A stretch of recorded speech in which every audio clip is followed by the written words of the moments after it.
Thank you, Mr. Speaker. This morning's New Zealand Herald commented in its editorial that Nick Smith's bill, which is the counterpart to the bill we're debating tonight, the Residential Tenancies Amendment Bill, was a grudging half measure and introduced as a sop to public opinion. Now, tonight, the Parliament has the opportunity to do the job properly. New Zealand is ready to bring our rental housing into the 21st century. It's no longer good enough in this country of ours that 42,000, in fact the latest figures indicate 50,000 preventable hospitalisations of children with respiratory and infectious diseases. Most of those are directly attributable to poverty, cold, damp and mouldy housing. Now, I want to start, Mr. Speaker, by quoting the Children's Commissioner, Dr. Russell Wills, who told the Parliament that National's bill, he said, is shameful and a wasted opportunity, a broken promise to our children that will do little for children living in cold, damp, mouldy housing. And the Minister should be paying attention to the fact that the Child Poverty Action Group, which has been one of the most dedicated and tireless groups campaigning on this issue, have come out enthusiastically in support of Andrew Little's bill. Nick Smith's been going around the country saying that Andrew Little's bill will add unsupportable costs to landlords and drive up rents. That is absolute rubbish. A heat pump that Nick Smith's bill won't require rental housing, but Andrew Little's bill will cost a landlord $2,000.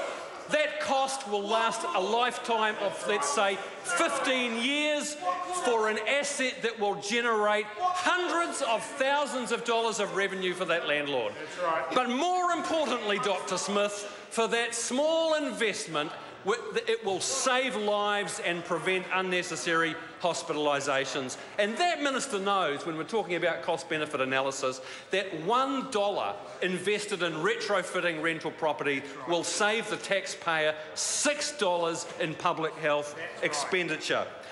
Andrew Little's bill is comprehensive. It includes heating. Nick Smith's bill doesn't. It only includes insulation and smoke alarms. Everybody knows, except the Minister, that if you insulate a cold house, it's still a cold house. Andrew Little's bill will require, under the standards that will be promulgated under regulations, a modern, affordable and fixed heating source. The other deficiency in Nick Smith's bill, which Andrew Little's bill fixed, is that it will mandate legislation standards to the state of the modern building code.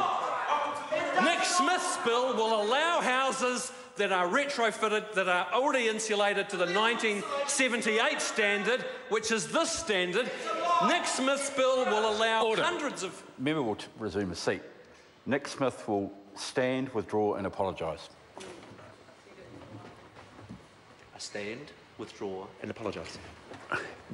The member will now leave the House. It's the second time he knows how to withdraw properly. He will leave the House.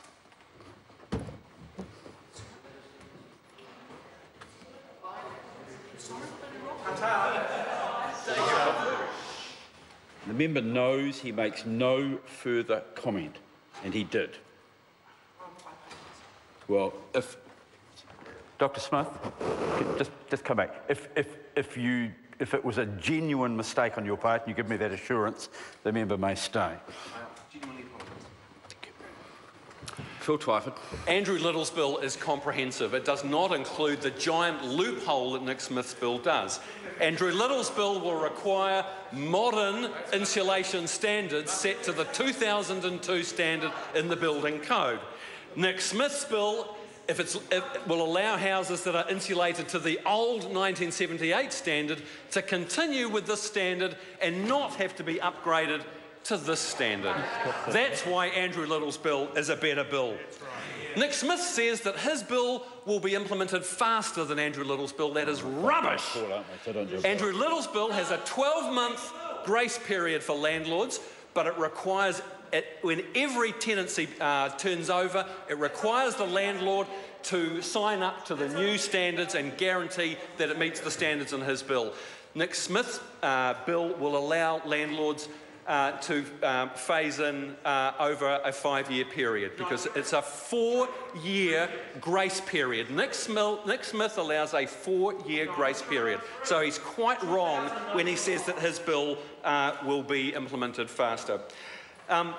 Mr. Speaker, we are leaving the children of this country with a terrible legacy. Children who grow up in cold, damp, mouldy homes, many of them end up with permanent lung damage called bronchiectasis. It consigns them to a lifetime of respiratory infections and premature death. Andrew Little's bill will guarantee that every rental property in this country is warm and dry, that kids growing up in those houses get a decent start in life. We have diseases in this country that haven't been seen in Europe since the Second World War. It has to stop. Andrew Little's bill will enact the most important public health reform this country has seen in decades. David Seymour. Mr. Speaker, I rise